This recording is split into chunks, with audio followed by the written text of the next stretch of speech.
Hi guys, welcome back to the workshop. Before anybody makes any comments, yes, we both look like idiots. It is that time of year for being silly. Yeah. Not quite sure what day this is going out yet, but this is going to be very close to Christmas. We thought we'd do this message to you from the workshop here because this is where we do most of our filming, where we do most of our work as such for the channel. And it's coming towards the end of the year. We thought we'd give you all a big thank you. Without you guys watching this rubbish, it wouldn't be worth making the videos. I'm not filming this the day that you're watching it. It is a little bit beforehand. And at the time of filming, we just topped 700 subscribers. So I think on behalf of you and me, we want to thank each and every one of you for subscribing and for watching our absolute tosh that we put out. Mm-hmm. We've had quite an eventful year, one way or another. Yep. There's been lots of things going on outside of YouTube that you probably haven't seen. Liz, my wife, Ewan's mum, had quite a major operation in the early part of the year, which put me out of the game for about 3 months. I don't think you guys would have noticed any difference, but it was there.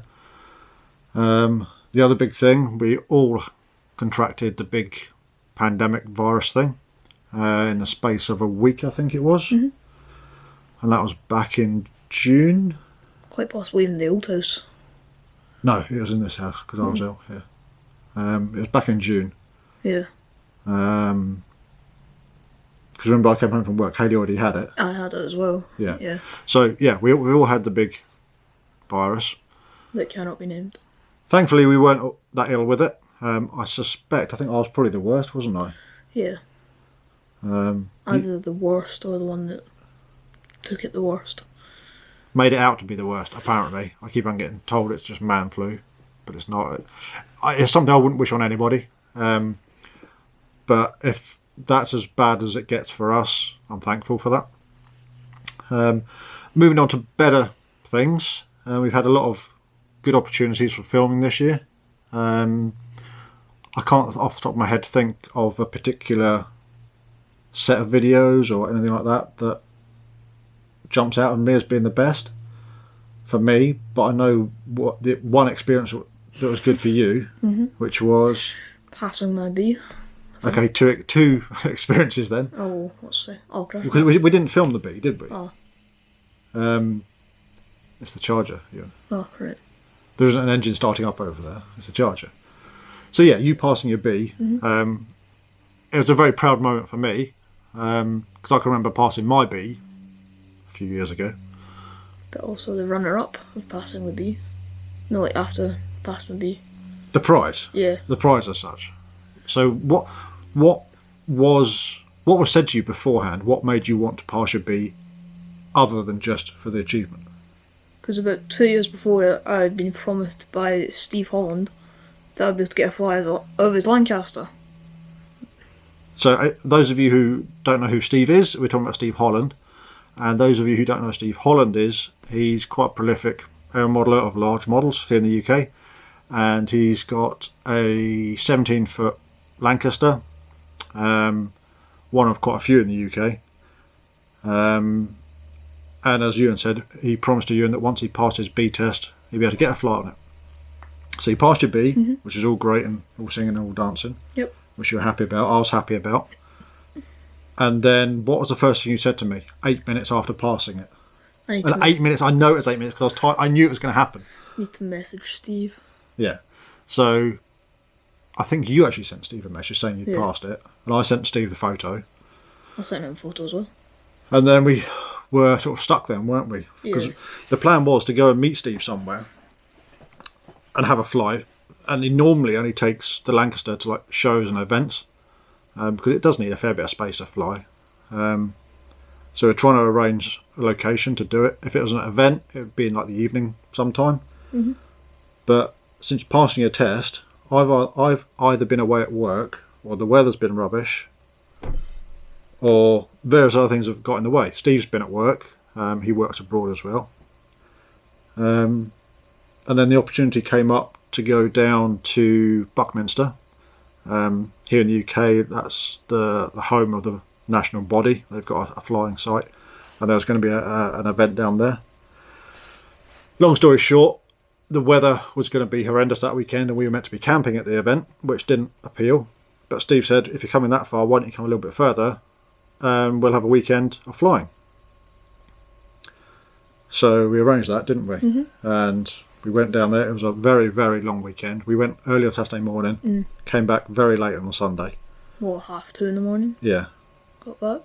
Um, Then got dragged out of bed the next but day. we got to Steve's, and the first thing I saw was a broken undercarriage on his workbench, and I knew exactly which model it was from. So it was a bit disappointing initially, wasn't it? But I wasn't aware, but it was all part of the rouge for Ewan, that the model was serviceable. It was already loaded in Steve's van, and he kept on telling Ewan that it wasn't serviceable, and it wasn't going to fly, and the weather was a bit iffy. And if I remember to put the link up here to what happened, you'll see that it was actually a very, very wet weekend. But I got to fly with it. you got to fly the Lancaster, didn't you? And I'm pretty sure I'd be the youngest person in the UK that have ever flown a Lancaster. one of, if not the youngest, yeah. You're certainly only one of a handful of people that have flown that Lancaster. And being perfectly honest, given the weather, given the conditions, given the nerves that I'm sure were there, he did really, really well. You did numerous circuits without even being directed. Unfortunately, the weather did put pay to a second flight, but Steve has said that the next opportunity you'll be able to have a play again, won't you? So that was the big thing for Ewan and for me as well. I mean, I can't remember what it was like when I was his age, flying and achieving things like this, but now I know what my dad felt like. And as I said, it was a very proud moment for both you passing your B and seeing him do something that he's been waiting a long time to do.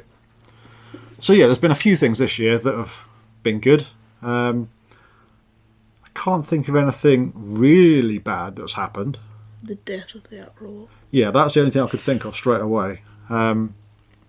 Again, if I remember to put it up here, there's a video to the last flight of Ewan's Acrowatt, where now looking back at it, you just dumb-thumbed it, didn't you?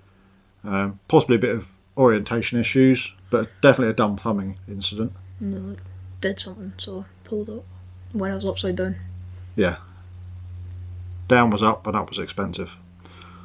But, yes, it was disheartening at the time, but we sort of rallied round sort of with models to try and get something sorted. Because the reason why it was disheartening was because he was practicing for his B at the time, and the whole plan was for him to sit his B with that aeroplane.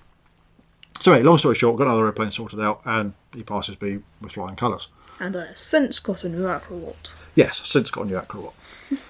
So yeah, that's only been the real sort of disheartening thing this year, hasn't it? It's all been positive, really, flying wise. Again, given me working away and the weather and various other things that we can't talk about that are going on in the world, we've got a fair bit of flying done. We got out onto the slope. We explored a new slope to you, didn't we? We need to put that clip in, if you can. Which clip? The clip of the wild thing. Oh, I'll see if I can find it. I don't know if I've still got it. You'll be able to find it on Facebook. Yeah, Ewan smacking himself in the head with a slope saw. If I can find it, I'll put it in now. But yeah, it's something else we want to go and explore more, isn't it? That slope. Get some more slope flying done.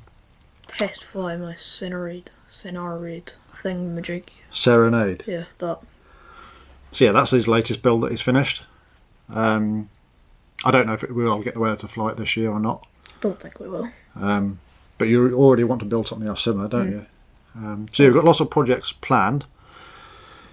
Got other projects that are being filmed. I don't know if you would have seen it yet, but this is part of another project. And that would be another build series. There's lots of things in here right now, unfortunately, that I can't show you. And I hope I will be able to show you at some point. Because they are interesting, they are exciting. Excuse me. Anyway, sorry about that. That was work calling. Where were we? What were we talking about? Uh, Anyway, doesn't matter. We've got lots of things that we're planning on doing, filming in the coming weeks, months. Years. Well, not necessarily years, but there's plenty of stuff that I'm planning on doing. A lot of things are taking up a lot of my time just now that isn't my day job as such. I said as soon as I can bring information about that to you, I will. Still trying to work on the SAS kits and various other kits getting developed for sale. And again, that's taken up a lot of time. If you're looking to buy any of these kits, details will be below where you can find them. Also, various hoodies. You might have to stand up, I don't think people can see that one. Sit better than yours. Yeah.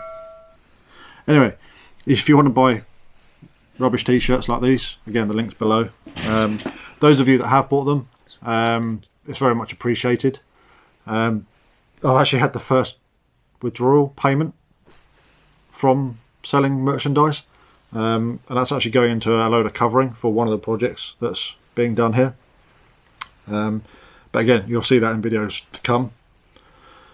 But yeah, that's basically it from us for this side of the festive season. I probably won't be putting out any videos until the new year. But from me and Ewan, we'd like to thank you once again for your support. Hope you have a safe and happy Christmas. And a tasty one. And a tasty Christmas. Mm-hmm. Right, okay. That's what you're looking forward to, isn't it? The food. And the rest. Yeah. And a happy new year when it comes. But from us here in the workshop, until we see you again, we'll catch you later.